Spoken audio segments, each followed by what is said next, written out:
दोस्तों, आज मैं आपसे एक सवाल पूछना चाहता हूँ। क्या इस दुनिया में हमारे लिए ज्यादा बोलना अच्छी बात है?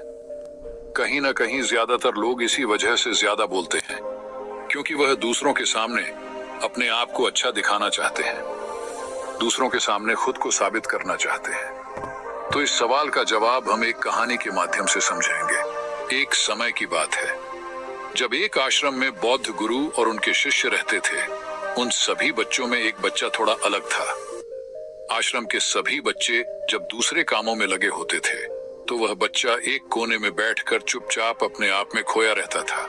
वह अक्सर किसी से ज्यादा बात नहीं करता था। आश्रम की सभी जिम्मेदारियां पूरी करने के बाद जब सभी बच्चे पूरे दिन की घटनाओं के बारे में बातें करने लगते हैं, तब वो शांत रहने वाला बच्चा एक बरगद के पेड़ के नीचे बैठकर ध्यान करने लगता। सभी बच्चों को देखकर आश्चर्य होता था, क्योंकि उसका कोई दोस्त नहीं था।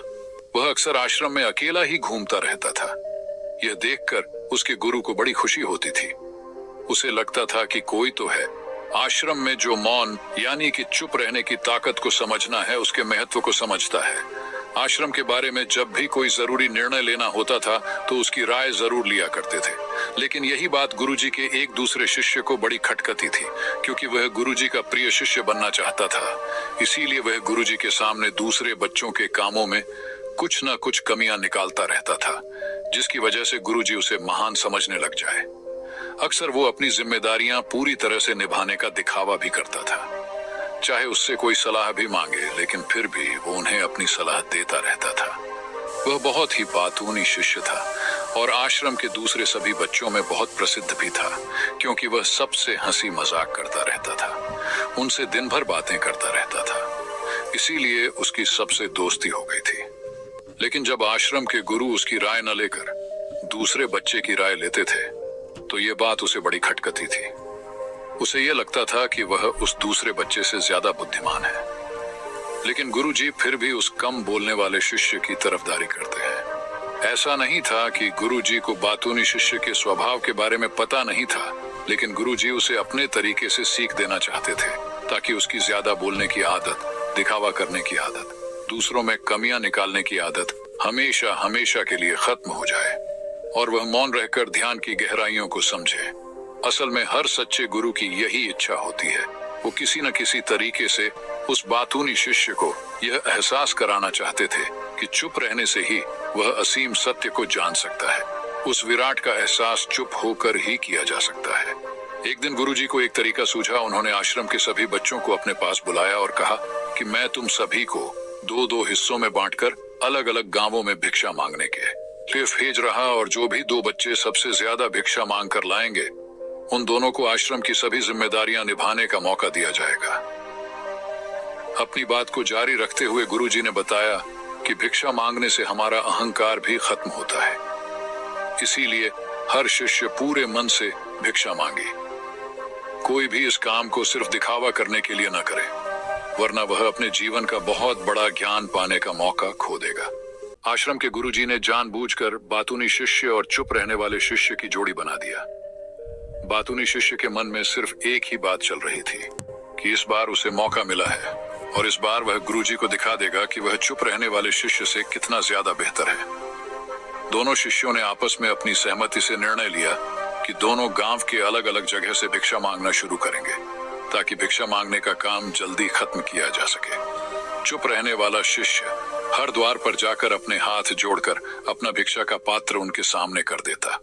उसके चेहरे पर एक सादगी और उसकी आंखों में एक एकांत होता था, जिससे भिक्षा देने वाले उसे भिक्षा देकर अपने आप संतुष्ट समझते थे।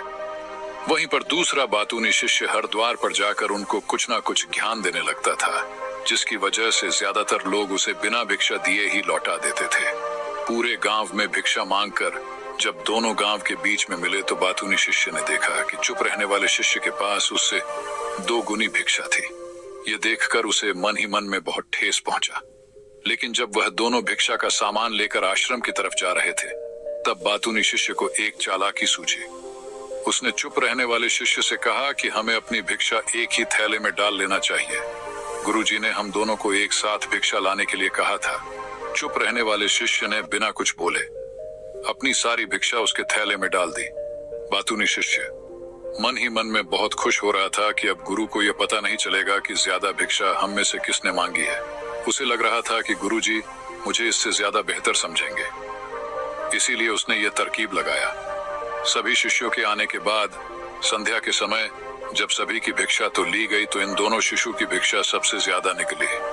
गुरुजी ने इन दोनों का अभिवादन करते हुए आश्रम के सभी बच्चों के सामने उनकी पीठ थपथपाते हुए उन्हें मुबारकबाद दी और कहा कि मैं आश्रम का कार्यभार तुम दोनों को नहीं सौंप सकता है, इससे आपसी मतभेद होने का खतरा है। इसीलिए तुम दोनों में से जो ज्यादा भिक्षा लेकर आया है, आश्रम की जिम्मेदारी उसे ही सौंपी जाएगी। जब उन्होंने दोनों शिष्यों से पूछा कि तुम में से ज्यादा भिक्षा मांगकर लाया था, तो बातूनी शिष्य ने कहा कि गुरुजी मैं इससे दुगनी भिक्षा मांगकर लाया था, लेकिन मुझसे गलती हो गई कि मैंने वह दोनों भिक्षा एक ही थैले में डाल ली। मुझे नहीं पता था कि आप ऐसा निर्णय लेने वाले हैं, वरना तो मैं अपनी भिक्षा का थैला अलग ही रखता। इस पर गुरु ने चुप रहने वाले शिष्य से पूछा कि क्या तुम इसकी बात से सहमत हो? क्या तुम इससे कम भिक्षा लेकर आए थे?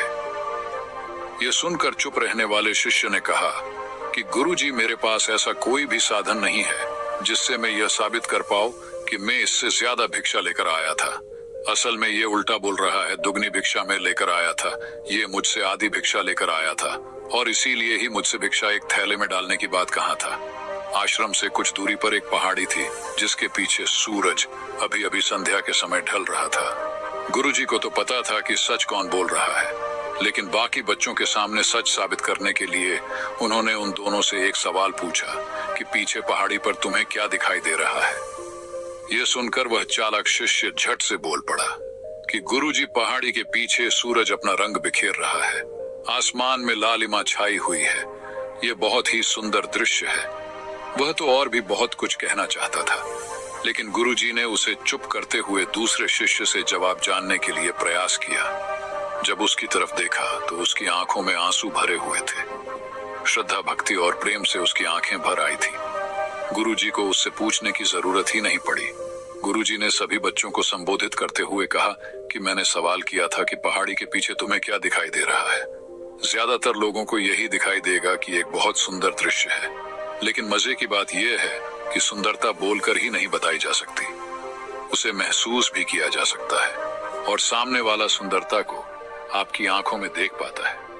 चुप रहने वाले शिष्य की तरफ इशारा करते हुए जी ने कहा कि असल में सुंदरता किसी बच्चे ने देखी है, दूसरे बच्चे ने सिर्फ सुंदरता की ऊपर ऊपर से व्याख्या की है, लेकिन इसने वास्तविकता में उस सुंदरता को महसूस किया है। अपने आप को ऊंचा दिखाने की सभी कोशिशें नाकाम होती देख वह चालाक शिष्य वहीं पर फूट फूट कर रोने लगा। उसको चुप कराते हुए गुरुजी ने कहा कि बेटा, मुझे पहले से पता था कि तुम झूठ बोल रहे हो, लेकिन मैं तुम्हें उस झूठ का एहसास कराना चाहता था। सभी बच्चों को संबोधित करते हुए गुरुजी ने बताया कि शब्द एक जाल की तरह होते हैं। हमारे ज्यादा बोलने की वजह से बहुत सारी समस्याएं पैदा होती हैं। जब कोई आदमी एक बात को बढ़ा चढ़ा कर बोल देता है तो उसे साबित करने के लिए शब्दों के जाल में फंसता चला जाता है, और इसी वजह से अंतर्मुखी होने की बजाय वह बहिर्मुखी होता चला जाता है।